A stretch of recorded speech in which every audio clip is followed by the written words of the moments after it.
reach very high levels, right? And it's not just a high level, it's a high level of dealing with a world, that was created with 10 memories. They're able to achieve ruchnius on many, many dargas. But still, the value of the the reality that allows, for such, negative behavior, right? But that's only a setup for the tshuva. And that tshuva has even greater value than the tzaddik, who is, perfecting a world that was created in 10 memories. I think that was the basic tikkun. So it's a general theme, Bechlal and Chassidus. Sometimes it's difficult, to understand, like what did Hashem have in mind? Really, like he's really good. It's like he's going out on such a limb, in a sense. But ultimately, that's the way we explain it. That's the way we explain it. Very often you find, even amongst maybe some, in Jewish sources, although I wouldn't support those sources, that in answer to the question of why does Hashem create evil, right? And often what you will hear from different theologians or whatever, right? Certainly outside of Yiddishkeit, but I've heard it also from within, Yiddishkeit. Although again, I'm going to repeat that I wouldn't support that. That the reason is it's not Hashem, it's not God, it's man, it's man that creates the evil. But that's not an answer for, certainly not for Talmidim of Hasidus, not for those who go in the ways of the Baal Shem Tov, where absolutely everything is by design. Hashem did not leave anything out there, right? So that he says, listen, this is the way I want it to be, but it's up to you. Go ahead, you do it your way. I mean, ultimately, there has to be a deeper purpose even in that, right? So in a sense, he did. Yeah, he allowed us to be like little gods, and he gave us free will. He allowed us to do things that he doesn't even want. I've answered people that, there's the question, can Hashem create a God that he cannot control? So the answer is, yeah, he could. And the proof is, he created me. And in the morning, he wants me to get out of bed, and he can't lift the. No. The question is, can he create a rock that he cannot lift? He said, "Here I am. I'm lying in bed," and he's allowed there to be a reality where Hashem is willingly not being able to lift it. Right? I can't lift him. You have to lift yourself. I can't do it. Kind of, it's a very deep idea, but I think that's basically what it is. Okay. So, are we waiting for anyone else? Or? Yeah, I think we're ready to start, isn't it? Yeah. Is that how you answered the question last week at the Shabbos Shir? Not with as much depth and clarity. Uh-huh. Oh, that's the Nakuda. Okay. It's not an easy Nakuda. It's not an easy Nakuda. The Rebbe would also sometimes express his frustration with these ideas, right? So the Rebbe would he would tap into those ideas, right? But often the Rebbe would but Hashem didn't have to create the world that way. He could have done it another way, right? So it's almost as if the frustration is built into the system. Somehow Hashem wanted that the Rebbe should be sitting at a Farbrengen, and the Rebbe is literally he's pouring tears out, as to why Hashem decided to create the world in such a manner. I mean, literally, the Rebbe would get very emotional. And by Farbrengens, I've witnessed many times that the Rebbe would literally break down. And usually it was because he was having some issues with Hashem and the way Hashem decides to do things, right? So I guess that's all part of the system. But it's hard. It doesn't have like a straight answer. It's kind of answer, whatever. Okay. So should I continue with the? Okay. So the last share. Yeah, Rabbi Yisrael, looks like you're the two Talmidim. You're sitting in front of the class today. So so last time I think I gave the class. It was from the car in the parking lot of Bracha's seminary. I went to pick her up. So I continued with a theme that I had begun at a previous show. Let me remember if it was a week before or 2 weeks before, whatever. My life is becoming very hard to keep track. I literally I have a calendar, and I literally from day to day have to figure out where I am and where I'm going and when I'll be back. But whatever, I was in 3 different countries last week, so or this whatever. So bottom line, so the idea, I mean, I kind of like coined a term of the hidden dimension. Okay, so the Alter Rebbe, for example, the Alter Rebbe speaks about the Ava Misuteres, the hidden love, right? And I was just thinking, this morning, like, what is the mocker? It's if it's hidden, that means that we cannot really put our finger on it. It's not like we can say, "Oh, here, look, this is what this is. Look, see, a Jew has love to Hashem," right? Alter Rebbe calls it the Ava Misuteres. He calls it a hidden love, meaning that very likely a person could go through his whole life and never even know that it exists, right? He knows he has obligations. He knows he has things to do. One of the things is we have to Hashem Alekecha. He has to somehow develop love to Hashem, right? But he can be totally unaware of the fact that there is already the core element of that love already exists within his own soul, okay?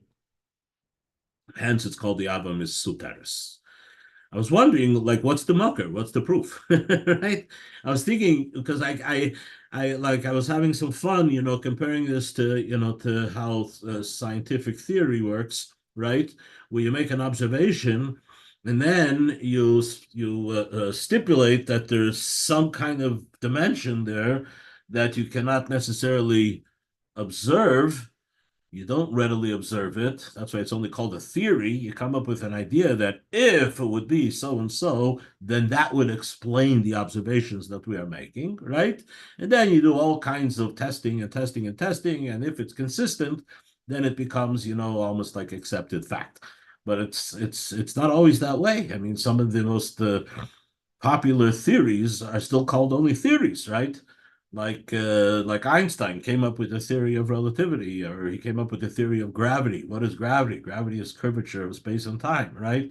And it's been pretty much the model that physics is using, but it's still being challenged. Today it's being challenged, right?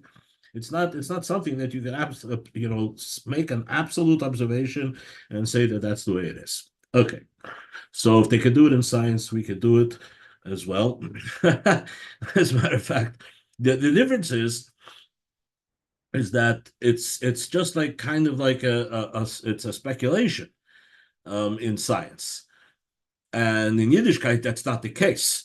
If we say that there's some hidden dimension, it's because the Torah tells us, and we accept it with our amunah that actually exists. And I was thinking, so what is Take the Makar? What is the source that a Yid has this Ava Musuteres? Where does it say that? I don't know. It seems like kind of like obvious, but don't forget, we are students of Chassidus, and we've been learning Chassidus for a long time. And Chassidus and the teachings of the Baal Shem Tov are here with us already, the 250, going on 300, almost 300 years, right? So if it kind of became like we take it for granted, it just is. And there might be, I'm not sure, I didn't have time to really look this up, but what's really where in the Torah does it say that he has Ava Mesuteres, right? There's so many anecdotal observations that allude to it, right? But is it actually something which has a source outside of Chassidus or Tanya or whatever? I'm sure there is, and Amir Hashem, we will find it. But bottom line, it's a very, very important and a very fundamental nekuda in Chassidus, especially when in Tanya, the Ava Musateris comes up all the time. Okay, so it's the hidden dimension, Anyway, so I think I left this off the shiur that we're going to tie this in with Shavuos, okay, the hidden dimension and how it relates to the holiday of Shavuos. So before, I'm going to first give a little brief overview and how the calendar works. I'm sure Yisrael, Moshe, you probably are familiar with this, but just let's do a little review, okay? So the Jewish calendar, which by the way is the very first mitzvah, once Hashem began the process of taking us out of Mitzrayim, the very first mitzvah is that he told Moshe Rabbeinu, "Achodesh hazeh lachem," which is basically where Hashem is instructing Moshe of how the Jewish calendar is to be calculated. Okay? Now, basically all civilizations have some method of tracking time. Okay? Now, the most obvious is by making certain observations, right? Then we know every day there's a cycle, the sun comes up, the sun goes down. Okay, so there we have it. Probably every single civilization on the world counts days, right? Because everybody is making that very basic observation of the cycle of the sun in the 24-hour cycle of the sun. But then, of course, there's another cycle which everybody experiences, but we experience it over a more extended period of time, and those are the seasons. If you look a little bit more carefully up into the sky, you'll see that the seasons are basically, they are pretty much established by another observable cycle of the sun, okay? And that is the position of the sun over the 365.25 something days, where the sun is going in a full circle, a full cycle. Okay. So that's also observable. And these are basically the two natural phenomena that are observed, that are used by civilizations probably across the globe to keep track of time. As far as Yiddishkeit is concerned, from the mitzvah of Achodesh hazeh lachem, we understand that our method of tracking time is by the observation of the. Oh, I'm sorry. Whoa. Then there's a third observation. The third observation, okay, is the moon. Okay, the moon goes also through a cycle that's about 29 and a half days. So we have the lunar cycle and we have the solar cycle. And then, of course, we have the days, right? Now, the lunar cycle and the solar cycle, right? They're two independent cycles.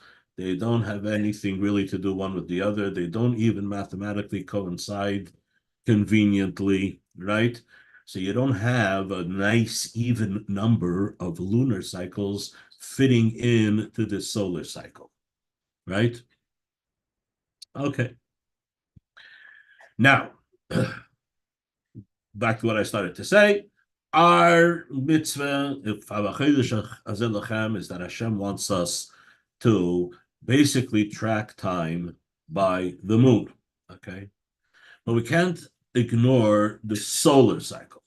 The solar cycle is also important because we have other mitzvahs that are related to seasons, right? Like Pesach, for example, Shmor is Chodesh HaAviv. That Pesach has to be in the spring. Now, if we just use lunar cycles, you know what I mean? That doesn't work. You're right. We have to use a different cycle. That is what's determining the different seasons, right? So the bottom line is that from the Torah we see that yes, we had the fundamental basis for the calendar is the months of the moon, but we also have to make sure that they coincide with the solar cycle. Okay, so that Yom Tovim fall out in the right season. So like I said, the two cycles do not coincide nicely, right? So you do not have an exact number of lunar cycles fitting into the solar cycle. You have 12 plus 11 days approximately, right? Fitting into the seasons that's determined by the sun, okay? So what happens if you only count 12 months, right? What's going to happen is you're going to finish counting your 12 months, 11 and plus something days before the solar cycle went through its full cycle. Okay. What happens after 3 years? You basically have accumulated 11 times 3, 33 days. You're behind 33 days. So you just add one more month of 30 days, right? And in that way, you've delayed the end of the year for another 30 days, and you catch up with the solar cycle. Now, again, because it's 33 we're missing. These are all approximations. We just finished learning the Kiddush HaChodesh in the Rambam just last week. That's where this is all discussed. So you have 33 days. So 1 second, you added only 30, so you're still missing 3. So there is a system where we add sometimes the extra month every second year, not every third year. Okay. There's also, I mentioned the cycle of the days, right? The cycle of the days is also an independent cycle to the lunar cycle. So the lunar cycle is not exactly 30 days. It's actually 29 and a half days, right? You're going to have the sun come up, go down. After it does that 29 and a half days, you're going to have a new moon, right? So what do you do now? So basically, even when Hashem said, right? He said, you make that first day of the month based on when you observe the new moon. Okay. Sometimes you'll observe the new moon. It's going to be after 29 days. Now you're going to see the new moon. But most likely next month, you're not going to see it after 29 days, right? Because it's taking 29 and a half days. So that half day is going to catch up with you. And then the next month, it's going to be not until the 30th day. So even the months that Hashem told us that we should use to calculate our time and our year, right, are constantly vacillating between 29 and 30. You can't have a 29 and a half day month. A month has to be full days. Okay.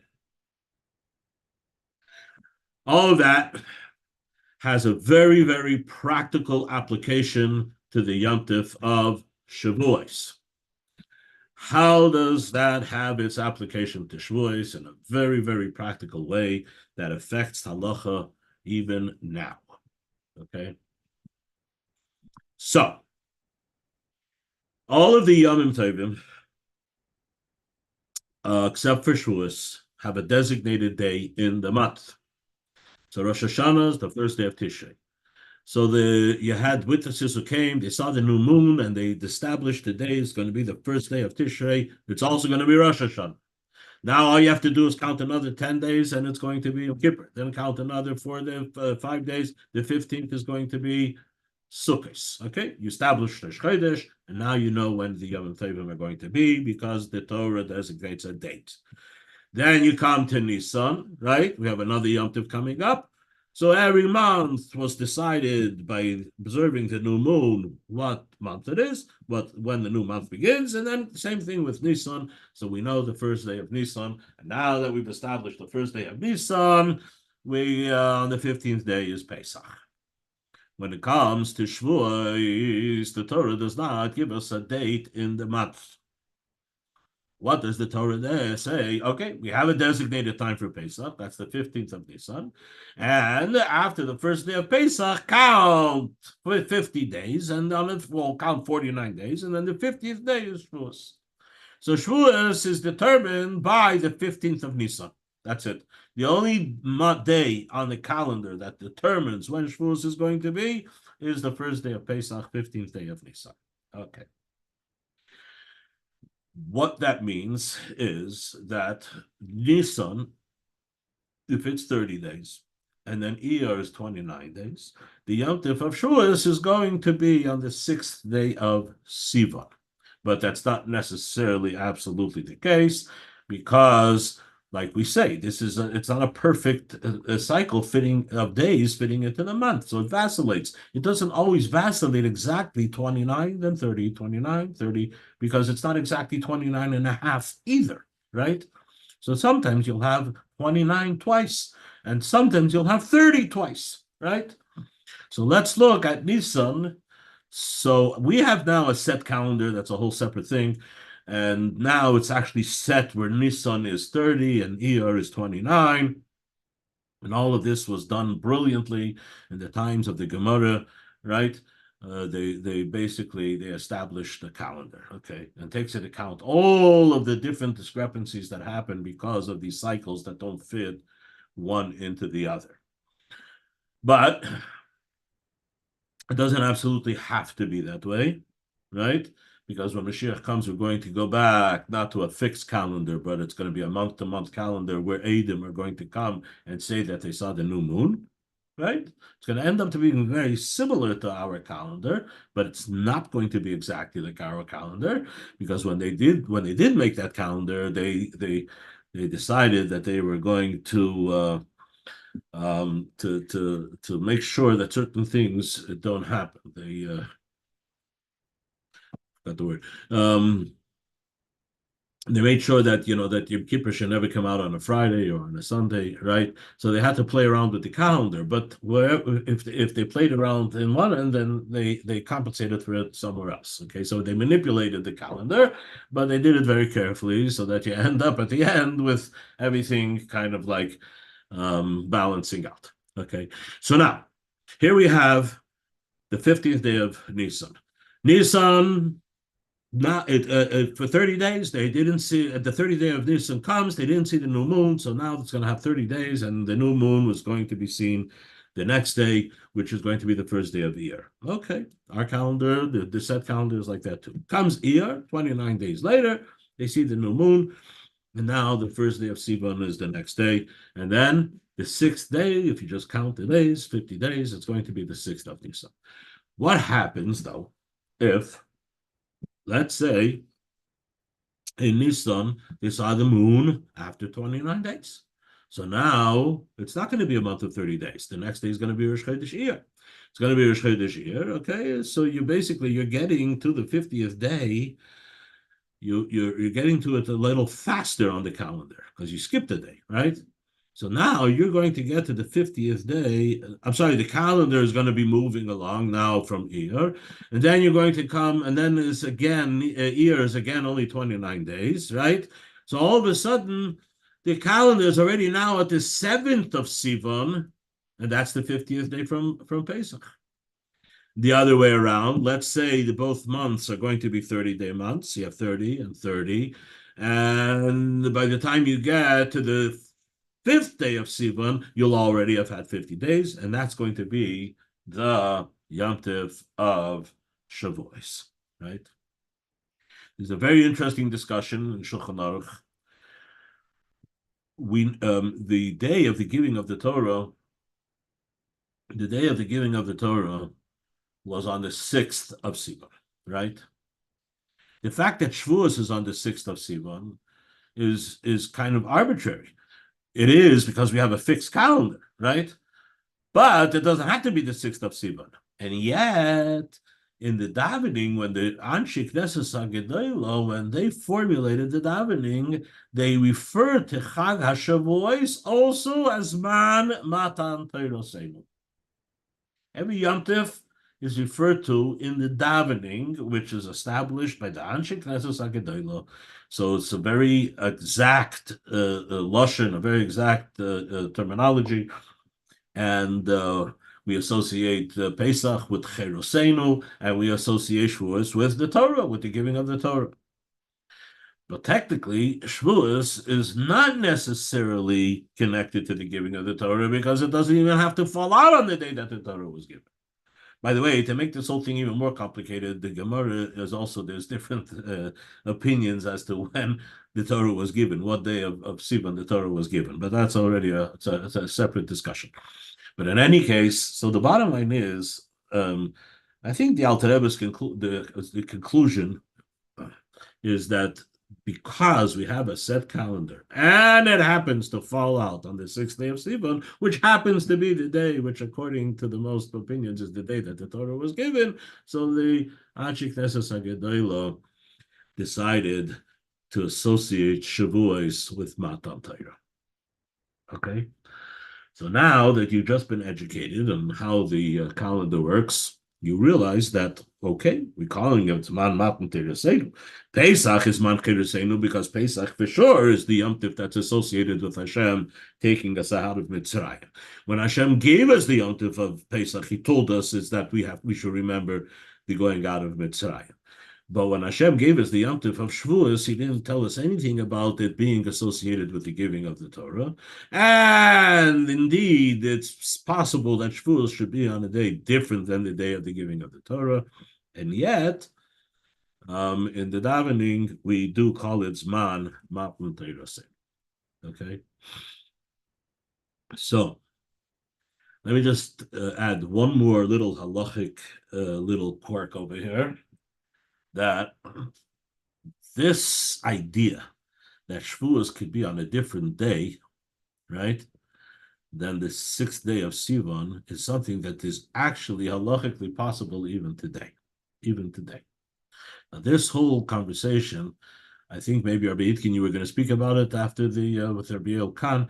So Rabbi Elkan actually had a guest for Shavuos. This goes way back, I think, in the 50s or early 60s, and he had a guest from Eretz Yisrael, and the issue came up as to whether this guest was keeping Shavuos on the right day. I'm not sure exactly what was happening. He was okay. I'll get into the general idea in a second.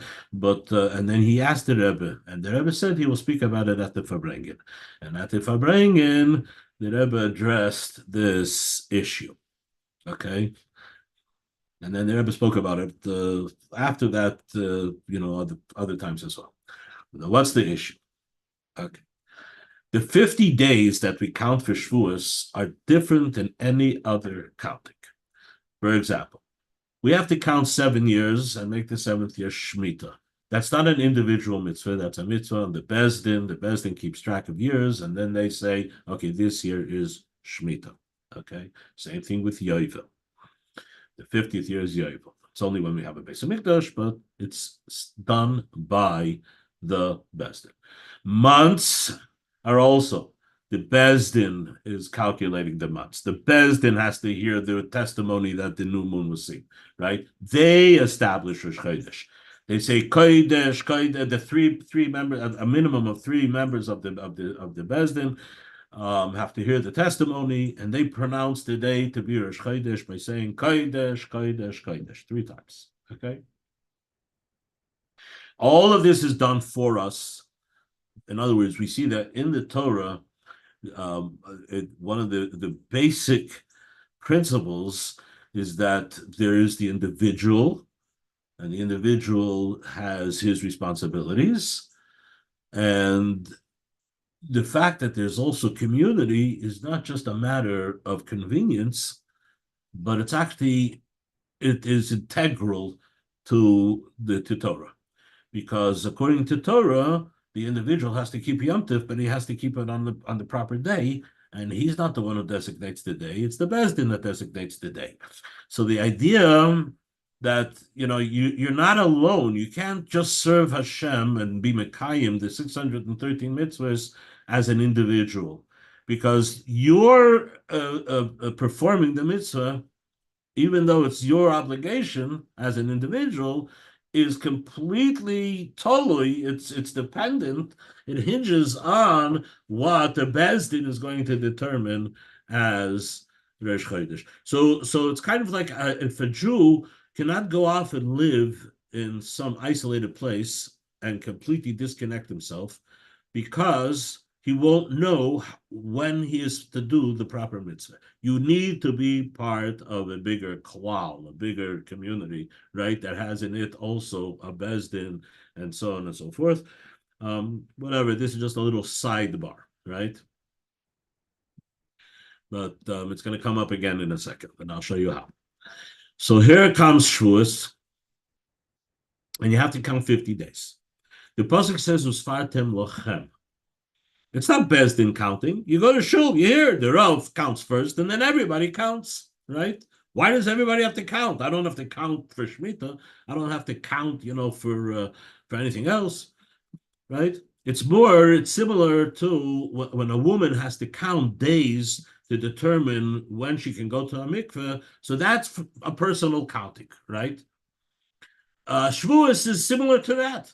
Shavuos, I mean, there's I think even a reference in the Zohar which compares the counting to Matan Torah as the counting that a woman counts, to know what day she can purify herself, right? I think it's in the Zohar that we say at the Tikkun on the night of Shavuos. It makes what's it called? There's a correlation between the two countings. So it's a private counting, right? Now everybody's living in the same world, right? So you would think that everybody is going to end up counting their 50 days, and we're all going to end up keeping Shavuos on the same day. Except there's a problem, and the problem is there's such a thing called a dateline. Now, hopefully you're somewhat familiar with the idea of a dateline, but I'll do it in bekitzer, I'll do it in short. The dateline exists because the world happens to be round, okay? We are not flat earthers. We can't be flat earthers because the Torah has told us the world is round, okay? We knew this before Columbus discovered America. It was pretty obvious that the world is round. And being that the world is round, right? So the way the days are calculated is because you have the relationship of the earth and the sun, and it's making this full circle, right? So we observe it as being a circle around earth, right? Now every day begins when you see the sun come up, right? But it's a circle. At which point do we say that when the sun comes up, it's a new day? Right? So what we have is we have the necessity to establish a point on the circle that has no beginning, it has no end, right? You have to, so to speak, arbitrarily define a place, right? And that place is where the new day begins, right? So technically, on that spot, when the sun is observed coming up, it becomes Monday, but it has to go all the way around to bring Monday to the point just on the other side of that line, right? So the other side of the line, it's actually going to be Sunday until the sun makes its full circle and comes to that side of the line as well, right? So there's actually places in the world where you can put one foot in Monday and another foot in Sunday, okay? Now, the world also has a date line, right? They also count days, right? Now that date line is totally arbitrary. So where do they put it? They put it like it ends up being exactly opposite of the Greenwich line. So you draw a line from the North Pole to the South Pole, right? So there's what's called the Greenwich, what goes through England somewhere, right? But exactly on the other side, the line goes to the Pacific Ocean, and that line crosses the least amount of land as possible, okay? Actually, it actually wiggles around some land. Now that's an arbitrary thing because it's much more convenient to have that place where on this side it's Sunday and on this side it's Monday, right? Literally, and it's like on a line, right? You put one foot on one side, another foot on the other side. It's more convenient to put it where there's the least disruption, so to speak, right? But in Torah, nothing is arbitrary. So you have a whole sugya mesechtes Rosh Hashanah as to where the date line is. It's in the Gemara in Rosh Hashanah. Where is the date line? Okay. And obviously, there are different opinions, right? But we have a halachic date line. We have a conclusion as to what the halacha, what we follow. There are some places where it's kind of like in between different opinions. And I remember my father once talking on the phone to somebody explaining that when they were in China during the war, so they were in a place where it seemed to be right smack in the middle of the two date lines. And what they did was like for Yom Kippur, but since Yom Kippur is Midaraisa from the Torah, I think they actually fasted 2 days or something. I'm not sure. They put tefillin on one of the days and whatever. It was a whole big whole situation. Okay, I don't know what happens today, but it's an issue. So here you have. Now, what happens if a person crosses that date line? The second you cross that date line, you either jump ahead 24 hours or you go behind 24 hours. If that happens, then if you're counting days and it's a personal mitzvah, you have to count the days that you are actually experiencing. If you didn't experience the sun come up and go down and then come up again, you can't count an extra day. So when you jump over the date line, what's going to happen is that now you're experienced on, you haven't yet experienced another day, but the people that you're amongst on the other side of that date line, like for example, you go to Australia crossing over the Pacific, and in Australia, to those people, it's a day ahead of what you've observed, right? And you can't skip a day of Sphira. You have to count your Sphira, what you observe. So you're going to count another day of Sphira, but you're stuck, but they're going to be ahead of you. You're going to come to Ma'ariv, and your Sphira is going to be day 10, and their Sphira is going to be day 11, right? That's based on your observation, and it's your personal mitzvah, right? In reverse, you can't go the other way around. You've already had that extra day, and now you're coming to crossing the Pacific, and you land in Los Angeles, and you go to Shul for Ma'ariv, and you're ready to count already the next day, and they're still counting the day before. Okay. It's a little confusing for some people, but this is a very advanced group here, so I'm sure everybody's following along. Okay. Now, so what's going to happen though? Shavuos is based on your counting the 50 days. So if you cross the date line, you're going to have to observe Shavuos on the day that you finish counting the 50 days of the 49 days and then the 50th day for your Shavuos. This is real. This is the halacha. And this, by the way, is why if you ask a Rav, he tells you don't travel to Australia by crossing over the date line, the Pacific date line. Now, if you could go to Australia, but you have to go the other direction. By going the other direction, what happens is that while you're in the plane, it's like when you fly to Eretz Yisrael. You ever notice how the night just kind of disappears? You get on the plane, 11 o'clock at night, you're just getting ready to go fall asleep. You're just barely falling asleep, right? And then 3 hours later, or maybe even less, shachis, right? You didn't even get a chance to fall asleep. Why? Because you're going against the sun. So you accelerate the experience of the sun passing over your head, right? So you're accelerating the time, so to speak, right? Or your experience on that time.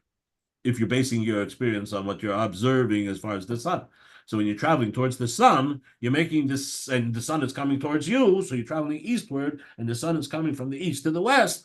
What's happening is that you're having an accelerated experience if when you observe the sun.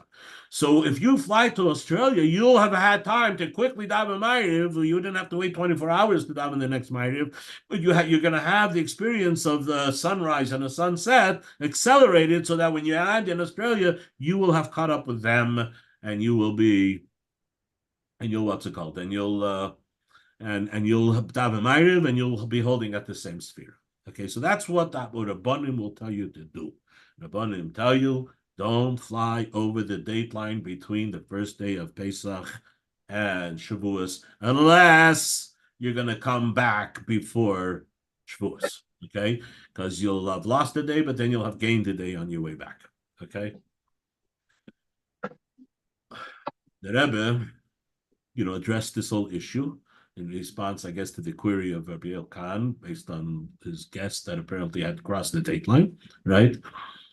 And the Rebbe, like everything, the Rebbe also is going to look for the lesson in Avodas Hashem, okay?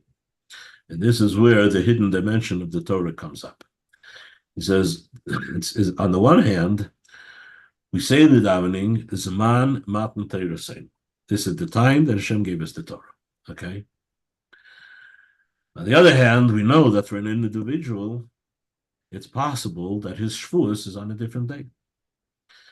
So the lesson that the Rebbe learned is, okay, I'm going to explain something to you. The Ayid and the Torah are parallel, okay?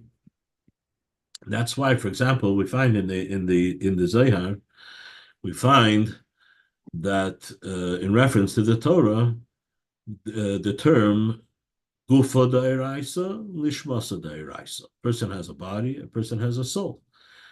There's a reference of the Torah of having a guf and having a neshama. The Torah itself also has a guf and a neshama. Okay. In a sense, you could say also that just like a person has a neshama, and that neshama has within it that hidden dimension, right? The Ava Mesoteres, likely the Torah has the soul and it has the hidden dimension. What is that hidden dimension of the Torah? So, a Yid, every day, it says that when a child, when he begins to speak, the first thing you should teach him is a pasuk from Chumash. What's the pasuk in Chumash? Torah tziva lanu Moshe.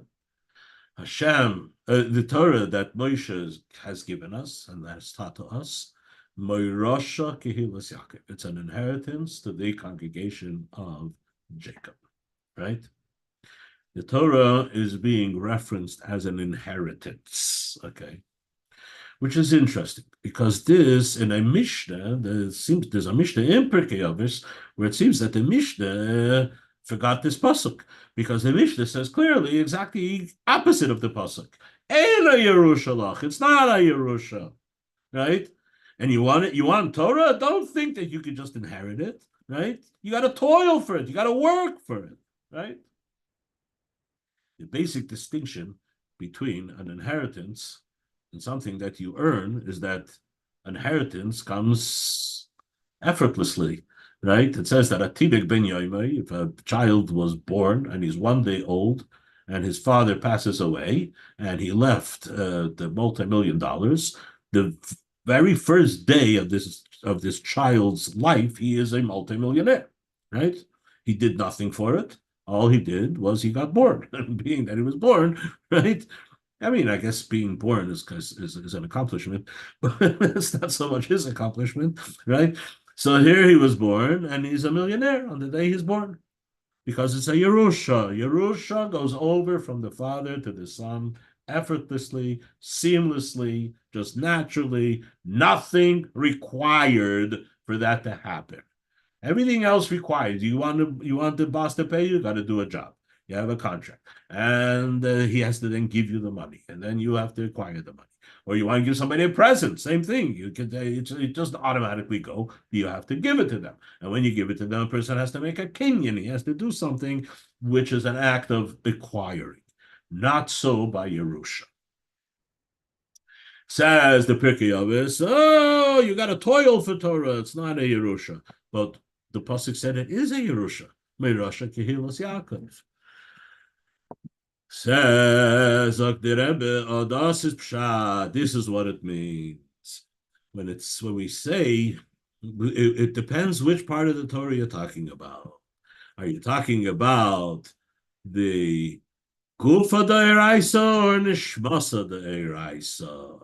What would be the difference? Alter Rebbe explains in Likutei Torah, what's the difference between the Neshama of Torah and the Guf of Torah? So the Guf of Torah is the parts of Torah that we can actually connect to on an intellectual basis. That's the study of Torah, right? And this is what Pirkei Avos is talking about. So you're not going to inherit wisdom in Torah just because your father was a Rosh Hashiva and you were born, right? And you have make all the claims, of being the son of the greatest Rosh Hashiva that ever lived, right? If you don't toil, that's not going to help you at all, right? That's the guf of Torah. That's the body of Torah. The body of Torah is basically that you have to study and you have to understand. Ein a Yerushalach. It's not a Yerusha. Right? Haskin atzmoch. You have to prepare yourself and apply yourself and put in the effort. And the more effort you put in, guess what? The more you'll earn. And you'll know more Torah. Okay?